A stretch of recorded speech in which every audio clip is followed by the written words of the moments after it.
welcome. We are here, Larry Sharpe at the Sharpe Way with a very special guest this evening. I'm so happy that you guys are joining us. We are talking today about volunteering during a crisis.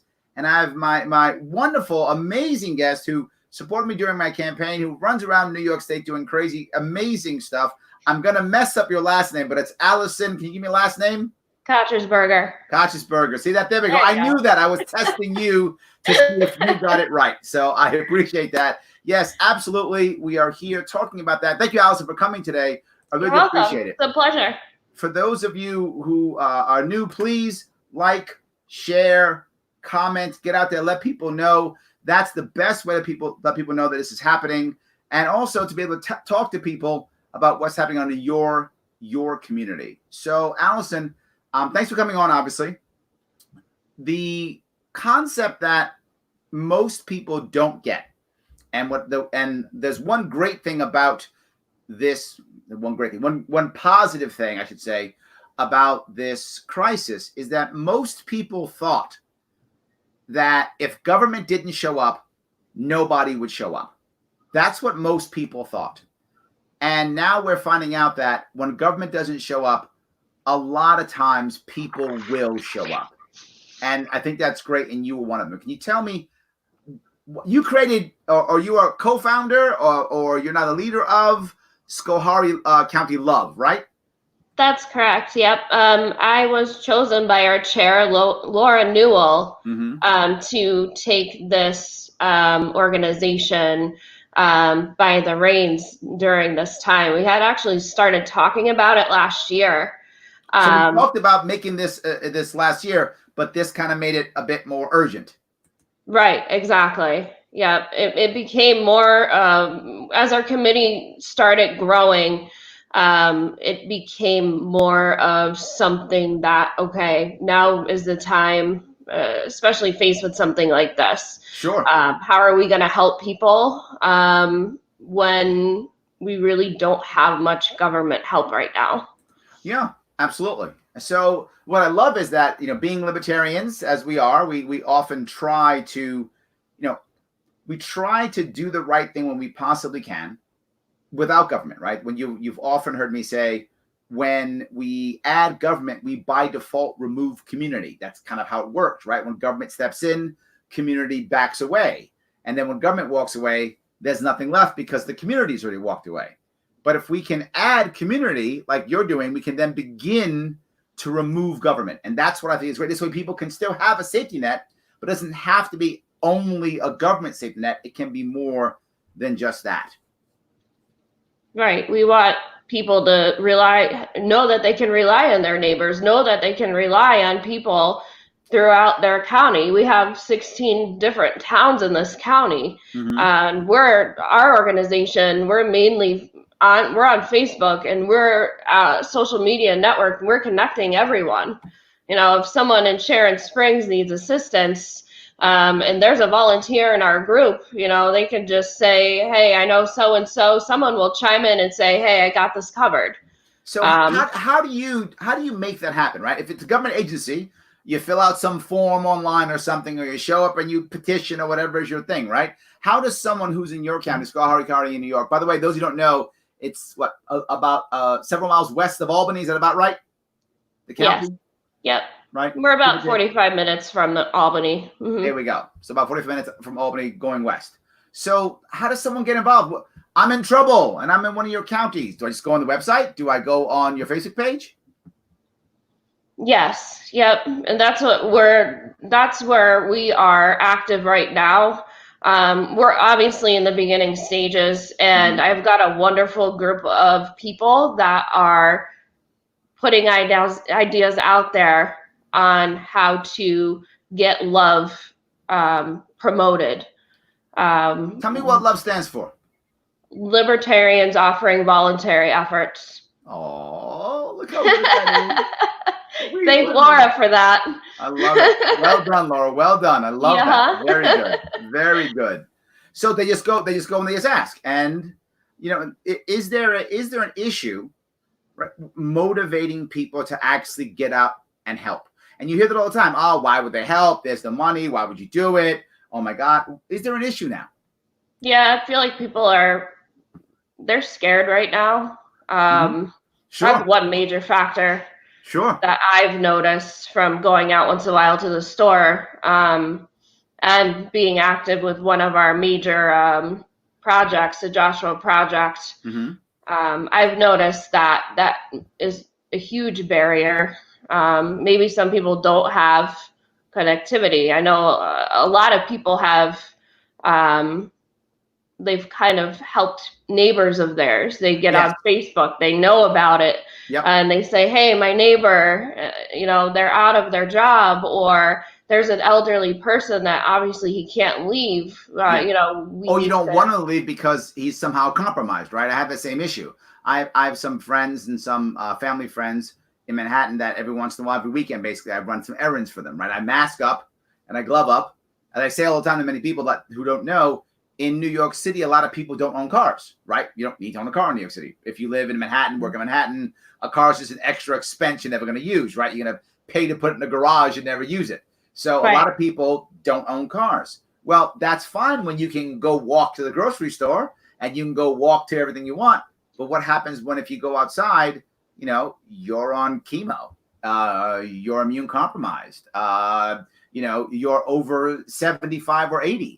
That thing's changed. That changed. And all of a sudden, my car became valuable. I'm one of the few people, who actually owns a car. So I actually go in and do delivery. So I am helping out. And I think we should be helping out. I completely agree. But I'm not that scared. Now, maybe that's me, right? But I'm not that scared. I figure in my own heart, and maybe I'm fooling myself, right? But I figure out if I mask up and glove up, I've already been in Manhattan 1,000 times already. I was in Manhattan as early as a couple of weeks ago working. I was working until they shut us down. I was going to Manhattan on the subways working. So either I already got it or I got real lucky. I don't know. But I feel like I'm not that afraid. I'm more afraid of giving it to someone else than I am of it affecting me. Now, maybe I'm silly. Maybe I'm just a dumb, brave Marine. This could be that. I don't know. But I feel like my worry is I don't want to give it to somebody else. That's why I mask up, not to protect myself, to protect them. I don't want to cough on them, whatever. I don't want to do that. I wear gloves. When I go, I drop everything off at their door. I don't even go in the house. I drop it off the door and I walk away, all those things. So I keep my distance. So I'm worried. Do you find that people are more afraid of getting the virus, sharing the virus, both? What are you feeling? I think it's a combination of both. I mean, personally, if like I feel the same way. I'm not scared. If I wear gloves when I go out to help volunteer. I haven't really used a mask. I have glasses. My glasses fog up. As long as you feel like you're protecting yourself, I just don't feel like there's a need to be scared. If you're practicing safe social distancing, you're not getting too close to somebody. Right now we need to help people. We can't be scared because, we have to help. Yeah, and look, the reality of it is, this is a serious disease. Don't get me wrong. I don't in any way want to say it's not. There are a lot of people dying, and if you were paying attention to what I was talking about earlier, I actually said we're probably going to lose, far more than 9/11. That the city's just too big and too cramped, and we live on top of each other, and this was going to be bad. New York City is just a haven for a virus to thrive. We live on top of each other. There's 8.5 million of us there. Of course that was going to happen. I hate that fact, but I did think it was going to happen. All I'm saying is, if we're all afraid, how do we help those who are really in trouble, right? I mean, I don't know how old you are, but you're not over 60, so that I'm sure of, right? And so unless you have some form of, pre-existing condition, you are relatively safe for this. I mean, is a chance you could get hurt, but you're relatively safe. But if someone is 75 with a pre-existing condition, they're really in trouble. And doesn't someone have to help them? Right. And those have been the main. I've had home health aides, reach out to us. Sure. And we've been connecting them with resources, food pantries that are open. We're working on a schedule. You even do information, so not just physical bodies. Correct. Yeah. Yeah. We're trying to provide all the resources that are available. I've made so many phone calls. We have a government agency that I called, and I was astounded that actually told me they weren't, they were at a standstill, and this was last week. So We're at a standstill. I was kind of like, oh, okay. Well, let me know if, we're trying to reach out to everyone. If anybody needs voluntary help, physical help, delivering, whatever. But now I just kind of had to go through the process of elimination. So now it's the food pantries at churches. And they're local community showed up again. Right. Absolutely. Yep. So you told me something though earlier. You told me that you actually have multiple degrees. Correct. I have 2 degrees. I have a bachelor's in business economics, and I have a master's in business administration. So we voluntarily got an MBA to do this for us. That's pretty good. I'm pretty happy with that. I like that a lot. Look at that. That's amazing. Well, I gotta assume though that doing this, basically being the executive director of a nonprofit, even though I'm sure you're not rolling in the bucks, I'm sure it's still some good experience that can help your resume, I would assume. Is that true? Yeah, absolutely. Everything happened at the right time. Mm-hmm. Like a week after I stopped working, I actually received an invitation from the National Society of Leadership and Success. Mm-hmm. They invited me to join, and that's the biggest leadership and success honor society in the nation. And I was like, wow, everything is falling into place. And I really wanted to be on here too, I'm probably not the only one who, you have these degrees and you're wondering, when is my opportunity going to happen? Absolutely. And it will. It definitely will. I was frustrated for a long time. Don't get me wrong. I have a great job. I'm so lucky. This community is awesome. But I finally, it's happening during the most odd time that we're experiencing. But I'm just going with it. So how are you raising money? That's got to be challenging when so many people, I mean, what do we have? Something like 10 million people out of work or some insane number like that these last couple of weeks. We've lost like 10 million jobs in like the past 2 weeks or some huge number like that. A lot of people obviously are hurting. Those who aren't hurting are probably afraid that they're next, right? Or they're going to be, cut back, or they're going to get fired, or they're going to get, insert thing here. How do you raise money when you've got people who are afraid, economically afraid? Well, and that's the thing that we've been really, letting people know on our page. We know it's a really difficult time for so many people. And like you said, who knows who's next? Right. We're not solely focused on raising money, putting it away. We're just saying, if you want to donate, if you have the opportunity, if you want to go shop for somebody that needs food, that needs supplies, that will be your way to donate at the time. So you don't only have to give money, right? So if someone, look, they're tight, they either got laid off, or they might be getting laid off and they're tight. If they live in the county, they can come and just help out, right? They can just give some time. Correct. That's all we're looking for. Yep. Yes. We're looking for time. That's it. Got it. I love it. Are you taking donations of food and things like that also, or no? We had, at the beginning, a couple of weeks ago, we had started, I know my family and I, we had started packing things away when I went out shopping, before, as all that craziness was going on, my cart was full. Mm-hmm. I had prepared, several of us in the committee and other people in our community as well have prepared.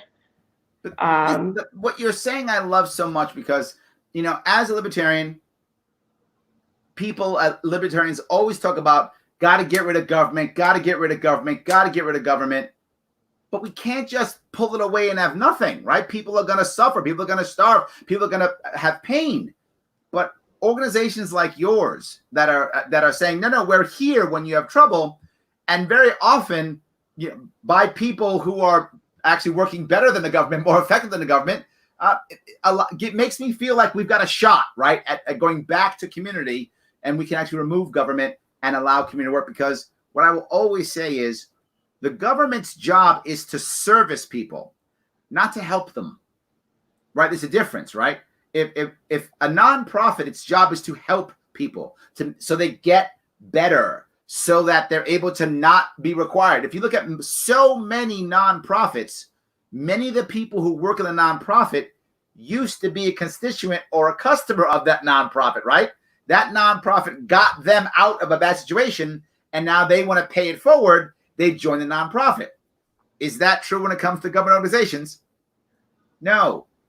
Once you get on a government program, you stay on that government program. And the people who service you think they're doing you a favor. They're not people who are on that government program. They're people who are bureaucrats who service you. Their job isn't that. The job of a government plan isn't to get you off the plan. That puts them out of a job. The job is to ensure that you're always on that plan. And they do a good job of it. They keep you on the plan, which is why I like the private sector, or what I say, the nonprofit sector in this case, far more than the government sector. I just love that. I'm so happy with what you're doing. Thank you. It's really awesome to see. This Schoharie County is amazing to begin with. I've only been living here for maybe 6 years, but we all remember Hurricane Irene, and the way this county bounced back, how resilient it was astounding. And I feel like this is kind of like, okay, like these people in this community are so amazing. So how does if somebody wants to help out, how do they do it? Do they go to a website? Do they donate money? What do they do? How do they help out? So if they want to help out, all they have to do is say, hey, I'm here. They just post daily. Where? Right on our Schoharie Love Facebook page. Schoharie Love Facebook page. There we go. I love it. And we do have, that is just, the local level page. We do have a public page as well. You do? It's, SCLP, SCLP Love. That is the public page. All right. That everybody. Get that up. SCLP Love, you said? Yep. Hold on. That's the Facebook page? It is. Okay. SCLP Love. That is. Then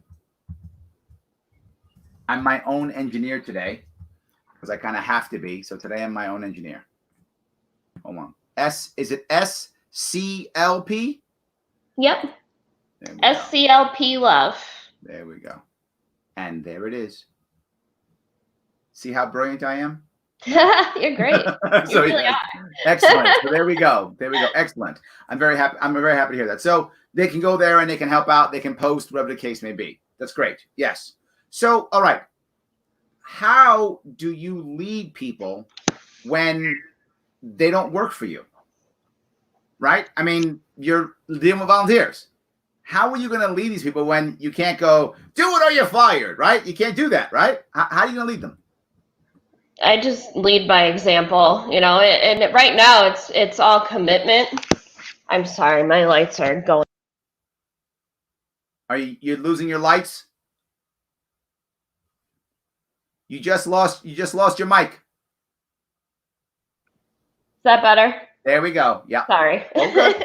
That's why it's live. These things happen. Yeah, exactly. When I interviewed John McAfee, he literally got up, went to the bathroom, and came back. So yeah. Yes, absolutely. Hey, yes. It happens, right? Absolutely. So we're just trying to establish trust with people. This is a brand new thing. It's the unknown for some people, but over the past few weeks, we've been showing that we're helping, and our numbers keep growing. We've gone over 50 people in a day, and that's is that just right. Yeah, and it's been we've got 579 people, I think, right now, and it keeps going up and up and up, just because people are telling everybody, they're telling their friends, and at this point, we just want to establish that trust.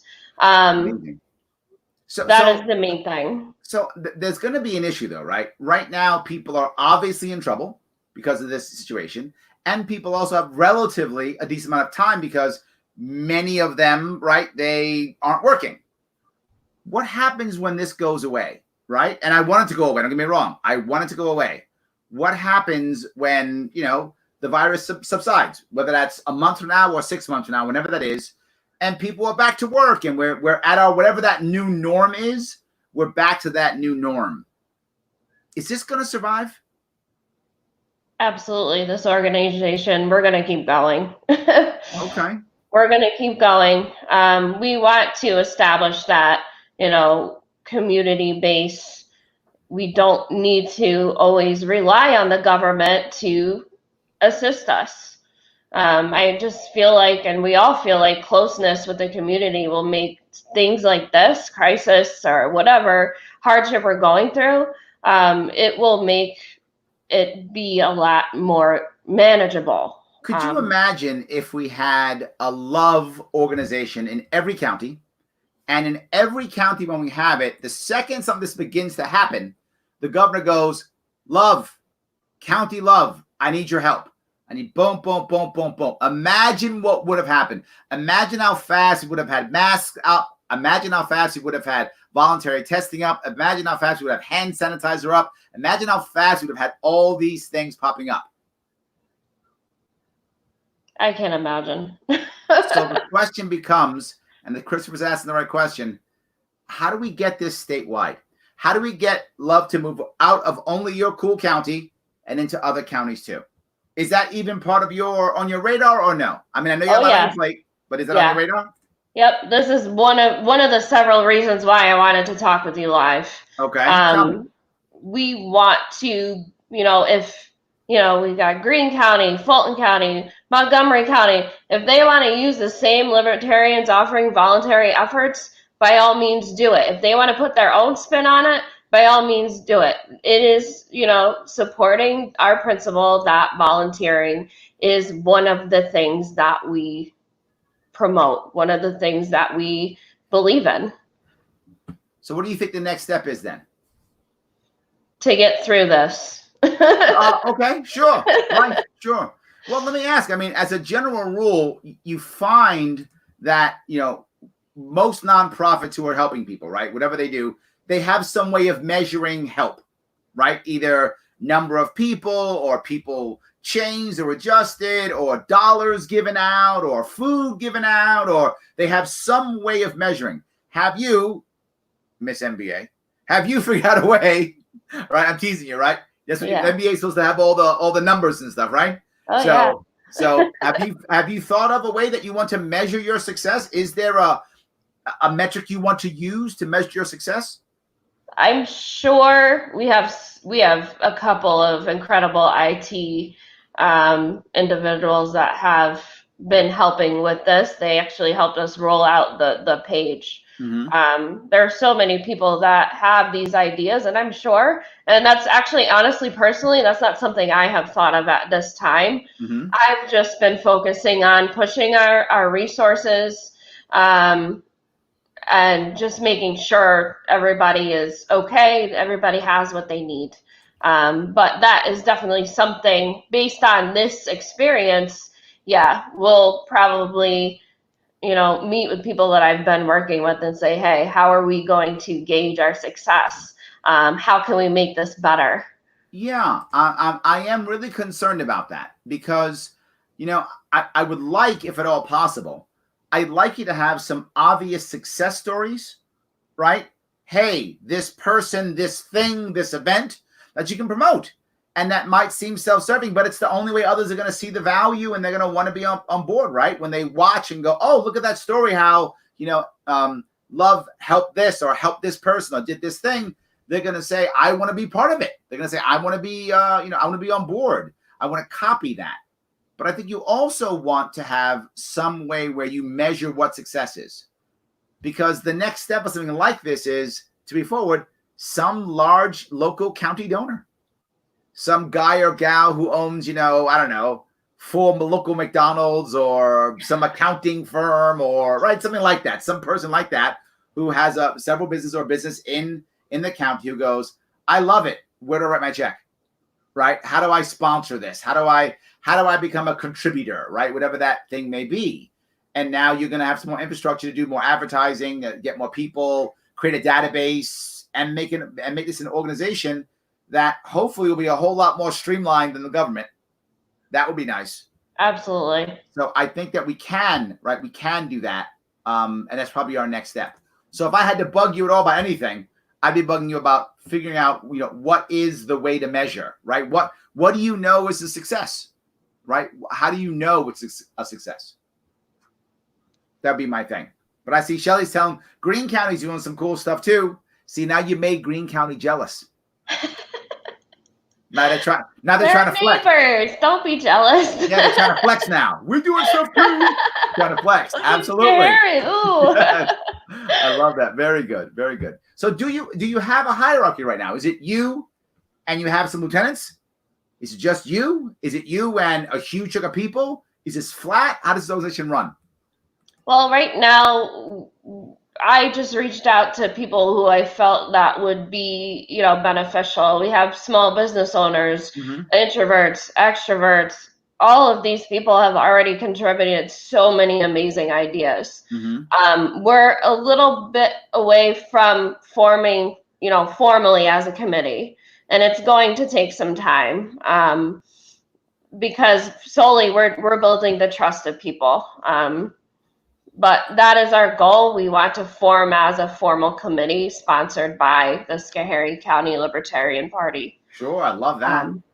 I love that. It's funny. Shelley says there's no McDonald's in your county. Is that true? Come on. There's a McDonald's like every county. There is one. There's one in Hoboken. We have one. There we go. See, there's a McDonald's like every county. Shelley, why you busting my stones? Come on. We're in upstate, but we do have stuff. We just have to travel like 30 miles to get there. It's okay. Yeah. If I want to get a sandwich, I have to actually cross the street where I live in Queens. Yes. Well, I tell you, this is a little bit off topic, but you brought this up. We live in very different communities, obviously, right? My community is a very cramped community, right, where I live in the city. And across the street from me is my accountant. I'm not joking. My accountant, my dentist, my deli, my computer repair shop is all across the street. Literally, I walk across the street. They're all there. It's what you could imagine. The bottom floor is retail shops, and the top is residential, right? That's where I live. So now when I walk outside, they're all closed. All the metal gates are down. Metal gates are down everywhere. It's terrible. I can't stand it. So the problem with that is we really can't do much community here at this point. There's no place to gather. Our community has to be online, and that's it. We can't gather. It's tough for us. It's very tough. Another part is many of us don't know each other. Right. Like most of my neighbors, I don't know because they're transient. Most of my block, over half my block is rental. And they do a year and they're gone. They do a year, they work in the city, a year and they're gone. They work in the city 2 years and they're gone. So even if I know my neighbor's gone in 2 years. My neighbor's gone in a year. New neighbor's coming in. So it's a whole different way of living. It really is a whole different way.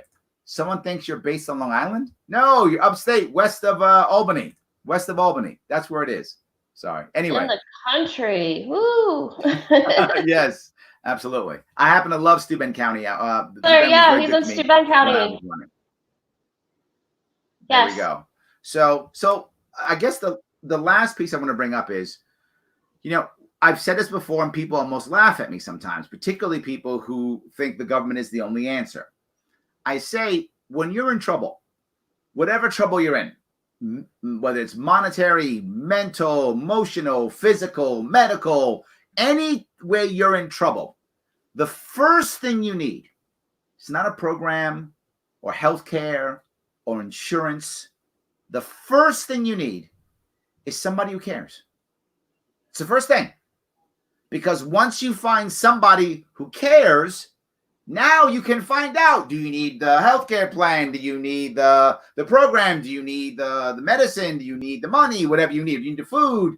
You can figure this out when you first find somebody who cares. And the problem is government doesn't care. It can't care. And I'm not against government workers. I think the average government worker is like anybody else. They want a job. Good for them. Awesome. It's awesome. but the system is not set up for you to care. And if you ask the average person who goes to get a government bureaucrat job why they're doing it, very few are going to say, because I want to serve people. Very few. They usually go, it's a good job. Want to pay my bills. And they had a government opening, so I took a government job, which is normal. I get it. But ask the average person why they join a nonprofit. It's because they believe in the nonprofit. It's a different issue. You get a different type of person who joins that nonprofit than becomes a government employee. Again, not that I'm against government employees. They're regular everyday people just like you and I, right? I'm totally fine with that. But they're doing a job. And it's a system that's set up for them to do the job. I'm talking about nonprofits where people very often are doing insane work for less pay or no pay.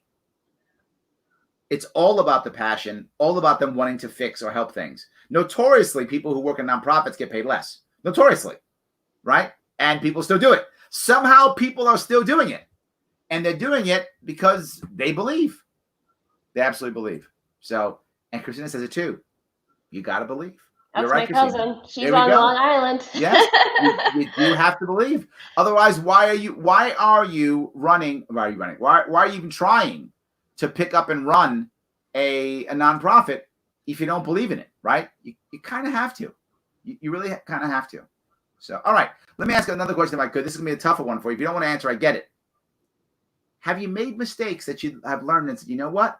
I got to fix it. I got to change. That's a tough one. Yep. Very tough. And the reason why I ask it is because most people don't start anything like this because they're afraid of failure. That's why I bring it up. Most people won't do this, not because they don't care. A lot of people care, but they often won't do it because they say, I don't know how, I've never done it before, I won't do it. And because of that, that pulls them back, that halts them from doing it. But we make mistakes all the time. We drop the football all the time. And we got to pick it up and keep going. Can you think of one that might have happened for you? Or maybe I'll change that. If you don't answer that question, if someone wants to do this in their own county, right? They decide tomorrow, I want to do this. I love what Allison's savvy and cool. I want to be like Allison. I want to be cool like her. I want to do this thing. Tell us what's a big stumbling block they may come up upon. Exactly what you said. People, you're afraid of failure and you can't have that in your head. Okay. Even if, with personal, things in life, you have to use those failures as learning experiences. You can't, okay.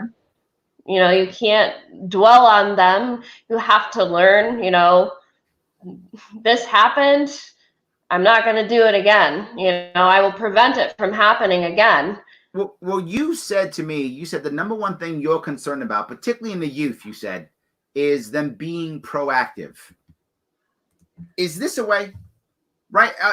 One of my biggest concerns and worries is we've gone so far. This is many years ago. A guy a libertarian was arguing with me saying, Larry, we don't need to have ambulances. We don't need to have these things because, if you see somebody hurting, you're just going to go help them. And I said, would I want to help somebody who's hurting? Of course I would. Of course I want to. Would I? I don't know. And the reason why I say it is I've been so accustomed that someone calls 911. It's what someone does. Why would I want to help someone? If I saw someone on their phone, wouldn't I assume someone's calling 911 and I can walk away? And that sounds horrible, but we've been conditioned as a society or culture to do that. Mm-hmm. So we don't have to be proactive. It's not required, right? Our society says don't. In fact, our society says don't do it. And I remember, it's probably before this, but I remember very vividly from 9/11 up until now. Now, most of you know, if you're watching, that I was a Marine. I got out in the 90s. But when 9/11 happened, 2001, I watched the second plane hit. I didn't see the first plane. I watched the second plane hit. And when I saw the second plane hit, literally I thought to myself, I'm going back to the Marines. I'm going to call 1-800-Marine and go back in and stop the bad guys. That was my initial gut reaction, right? And many Americans, you know how many people joined because of that? Lots of people did. It was a gut reaction. We're going to go do something. That's normal, right? Mm-hmm. But what did Bush actually tell us to do? Our president. Nothing. Go shop. That's what he said. And then when the next bad thing happened, which was the real estate crisis, this time Obama's in charge, right? So the bubble has burst, the second bubble, after the first bubble, the dot-com bubble burst. Now this one bursts. And we got to fix our economy, right? No. Obama says, don't worry. We'll just have the Fed pump money in it. Go shop. Shh, go shop. I got you. Again, neither president, different parties asked us to step up and do something. They said, don't worry, I got you. Now this one, the virus shows up, right? The virus comes. President Trump, does he say, everybody, come on together? No, he goes, don't worry about it. I got you.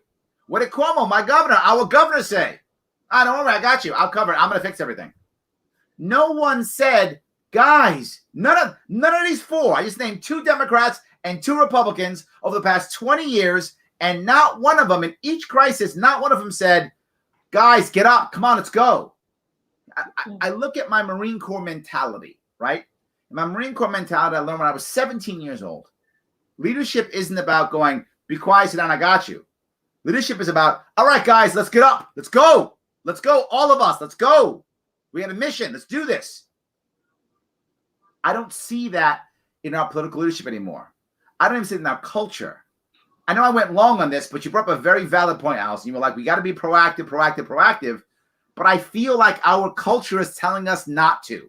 Our culture is saying, don't be proactive. Sit back, be quiet, go in your house, shut up. The government will take care of it all.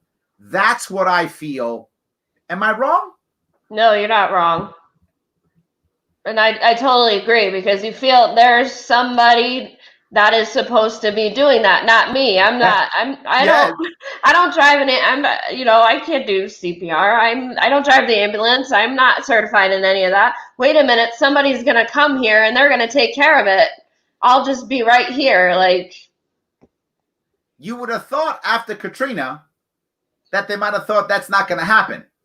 But I think still we're so ingrained that the idea is just wait for them to show up, and they will. Just the government's going to come, just sit back and chill, and they're going to come. And I feel like we've been ingrained to that, and that's my worry. So while I agree with you completely, I think this is a lot harder than somebody might think. I think it's a whole lot harder for somebody to actually do this, because our culture and society is saying, don't you dare. I remember this is years ago, got to be 10 years ago. I had a couple of friends who they were single moms, and the fathers of their children weren't in their lives. So I said, you know what? You want me to spend some time with your son? And they're like, yeah. So I went out and I started spending some time with their kids. Just be good father figure in their life, kind of thing, to be nice. So I'm talking to a guy who worked in the same building that I worked in at the time. And he goes, "Oh, Larry, this isn't your son. You have daughters, right?" I said, "Yeah, I'm just kind of being a bit of a mentor for one of my friends. Her ex-husband's not in the kid's life at all." And he said, "Oh, what kind of program is that?" I said, "No program. Just helping out." He couldn't accept the fact that anybody would do that. His mind immediately went to, it has to be a program. If it isn't a program, it can't be real. It can't be real. So am I making you feel bad? I'm sorry. I don't know. I feel that constantly, that mentality is in a lot of places where if it's not a program, it's not real, right? If it's not government sponsored. Now, many people know what I do for a living, right? I'm a consultant. I do a lot of different consulting, all kind of different stuff. And people always say, so you certified by the government? No. You're not licensed to do that? No. They can't imagine that I would do things that I'm not licensed by the government to do. And some people are taken aback by it. And some of the funny part is they assume that I am. They assume that I am already. So I went way long. Allison, I'm going to talk about you. I'm sorry. You got me preaching, Allison. That's your fault. See, it's your fault. You got me preaching. We love when you preach. Yes. No. So how are we going to get around this mentality and or this environment that says, no, can't do it? How do we do that? We're just going to keep plugging along. That's all. You think that's the answer? If people believe that we're going, whether they believe that we're only going to stick around for this or keep working at this, that's up to them to decide. If they see that we're helping people, we're just going to keep doing what we're doing. You see, that's the issue that drives me crazy, right? And I heard that. I talked about this 2 days ago when I was on this show. I told the idea that so many people say things like, well, you go to war with the military you have. No, you train the military so it's prepared for the next war. But not just that, you train your civilian population to be prepared for the next war. And we are the civilians. And we should be prepared for this. And I feel bad that we're not. I'm saying this because I'm so happy that you are doing this. I'm that's why you're here. I'm so happy because I talk all the time about leadership through example, right? I'm doing it, right? I'm one of the people who says all the time, I point my finger at you, but I point my finger at myself first, right? I always point my finger at you. I do. I point it at you, Allison. I do. I point it. Got to do. But I try very hard to say, but I got to point my finger at me first, right? And I think that's what you're doing right now. I really appreciate that. I'm just happy about it. I just want more people to figure this out. Is it possible that maybe you should also do some type, or maybe we should have some type of social media presence that gets people talking like this, more of this maybe? Yeah, that's a great idea. Especially right now, we can't meet together. Yep. This has been a very prevalent way of talking with people. That's how I've been discussing new ideas with the group of women that have been helping me with this and moderating our webpage. Yeah, I just keep saying, I say this constantly. People always assume that others won't show. I think if we just ask them, you'd be surprised how often they will, right? But I think you have to ask them. I think that's the proactive piece, right? I think if you just say someone's falling down, and they don't say anything, it's difficult for people to act. But if just one person says, hey, little help, can you help this person there? Give me a hand. That's the key. I think the key is there's an old saying in radio, right? Nobody calls in until somebody calls in, right? I think the same thing applies here. Nobody helps until somebody helps, right? And then we all want to help because somebody's helping. So if we have enough of the people to show up and say, I'm here, I'm helping, I'm here, I think the rest will come by also. I think they will. I really think they can do this. I don't know. I feel positive about this. Tell me where you see this going. Well, just a thought of mine too. I know so many people, you're sitting home and you're watching depressing newscasts on TV. Where's humanity? With the body count. Have you seen CNN? Yeah, I can't even. I shut it off. There's a body count. Yeah. It's that bad. I'm so surprised that there's literally a body count. Like we're fighting a war, but we're surrendering. Since when do we fight a war when we say we're fighting a war? Everybody go home, watch Netflix. That's how you fight a war. Everybody go home, watch Tiger King. We'll be fine. Don't worry, we got this. How can we do that? And the next thing is, and I really believe this, I teach leadership, and one of the things I say is people actually want to be led as long as two things are true. The leader respects them, and they respect the leader. If those two things are true, the vast majority of people are happy being led as long as they are respected and they respect the leader. Most people are happy to be led if those things are true. I think people are afraid to lead. And my biggest worry about this is, and I'm going a little off topic, but I think you're feeling it. We talked about it earlier. It's the idea that if I make the mistake, it's over. If I screw up, I'm finished. To be a leader, I have to somehow be perfect, right? I've got to be holier than thou and smarter than everybody and in every answer and know everything, because the second I make a mistake, That's when everybody punishes me. Everybody points that finger and crushes me. But I hope that you don't feel that, Allison. I know I don't. I've made many mistakes, and I've openly shown my mistakes. I try to show my humanity as much as I can. I try to show my humanity that I'm not perfect, that I need others, that I can't do it all myself, right? I'm trying to do that to the best of my ability. That's why I build a team. That's why I tell people this. Are you finding that you're feeling the same thing, or are you past this already? I'm past that. I mean, Nice. yeah, if a mistake is made, like I said, you have to learn from it. You have to persevere. You have to get past it. And if people are seeing, oh, look what happened there, I'm not going to disappear. That's not the way to go about it. You just have to keep going. Yeah, what I love is grassroots, as Renee's talking about, is really grassroots. I mean, it really is grassroots. Valid point here I want to bring up here, and this is, are you partnering with other types of organizations? Like Knights of Columbus, Elks, American Legion, Veterans of Foreign Wars, local churches, local synagogues, whatever the case may be. Are you doing any of that? We have reached out to our local churches, and I let them know if they need any help to, give me a call, even go on their Facebook page and let us know there. But the main organization that has been very active, and I've been helping get more volunteers for, they're called the Joshua Project, and they've been around since when the flood happened. Okay. So this organization is amazing. They do so many things, but during this crisis right now, they have done a backpack program, and I've been volunteering every week, every Wednesday in the morning. Nice. They bring food and they set them up on tables.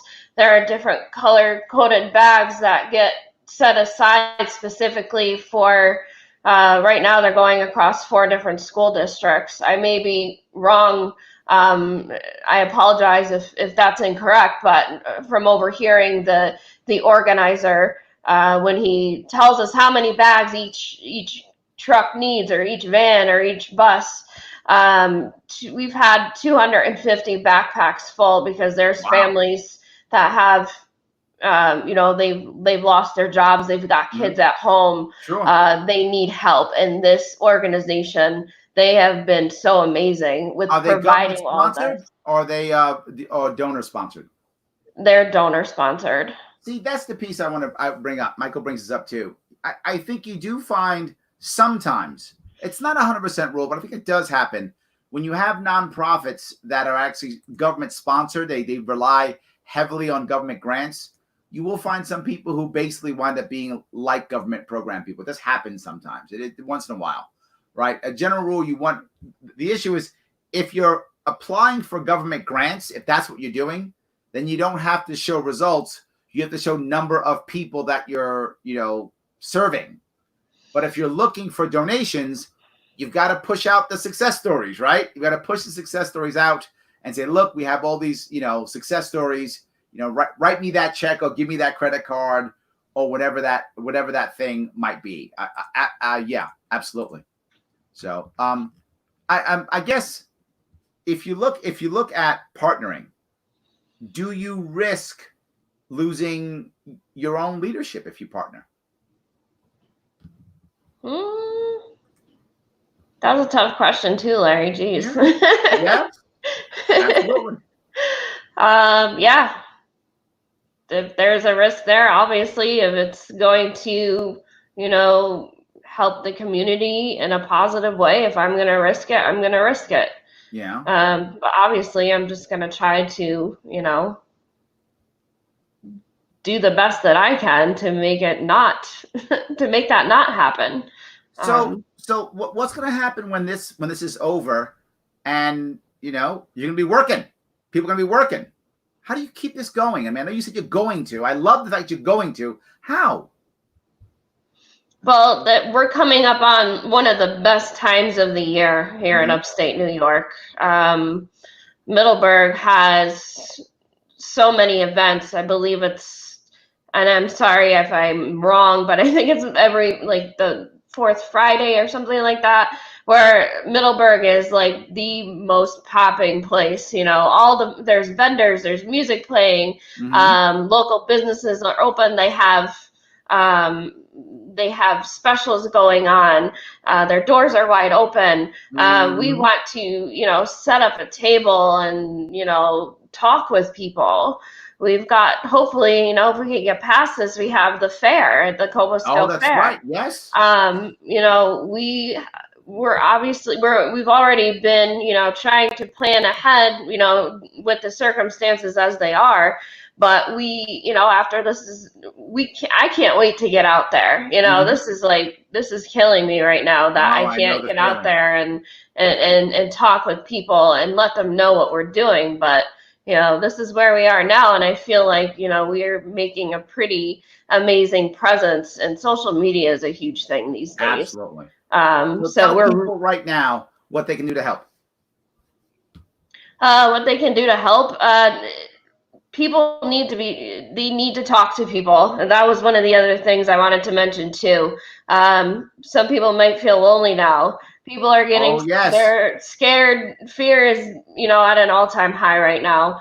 We want to provide social assistance as well, versus, you know, hands-on too. Well, remember, it's not actually social distancing, it's physical distancing. Right. It's not social distancing, right? Socially, please stay together, guys. We still got to have our virtual hugs and kisses and handshakes and whatever you do with your friends and family. We still need all those things. Absolutely, right? We need all those same things. It's just virtual now. So it's not social distancing, it's physical distancing. Right. So how does someone help your organization though? If they want to help our organization, you know, if they want to get involved, if they want to help promote us, please. And we have so many people that are doing that right now. Yep. Like volunteers, they're buying groceries for the elderly. They're buying for people that had to be quarantined. Right. You know, of course, we practice the safe. You know, we'll just leave your stuff at the door, no contact. That's pretty much where we're at if people really want to help at this time. So I want to tell people how you can help me out, guys. It's very important you help me personally. How about Larry Sharpe, right? Subscribe to my YouTube page. Guys, like my Facebook page. Go to all of them. Go to my YouTube page, my Facebook page, and my Twitter, and click the like and subscribe. It matters. It gets more people get to see it if there's more people who like and subscribe. And some of you out there, you've only gone one of them. Do all three. It's free. Go do that, please. It helps tremendously. And of course, go to her page also. And let me give you her page. Also, go to the SCLP Love Facebook page. Like that page. It's free. If you've got cash, please donate. If you're in a good spot, please do that. If you're not in a good spot or you're scared, I get it. If you're scared, no worries. What I'm asking you right now is free. You can just click all day long, click like, do all those things. I like that tremendously. Let's do that. All right. I want to wrap up. I want to say thank you so much for coming out, and I appreciate it. It's amazing what you're doing. I'm very happy that you're doing it. Any final words? No, I'm just so happy that I was able to talk to you. Excellent. There we go. I love it. Thank you for having me. I really do appreciate it. This has been a thought of mine for weeks now, and I'm like, you know, just do it. Just message Larry. Can we talk, please? Easy day. Yeah. I'm more accessible than people would think. Yeah, absolutely. All right. Thank you so much. I'll be talking to you Larry. soon. Take care. All right, guys. Thank you for having me this evening again. I appreciate it so much. I'll be on tomorrow with a comedian. It should be funny. I hope it is. 7 p.m. tomorrow. Talk to you guys soon. Have a good night. Bye.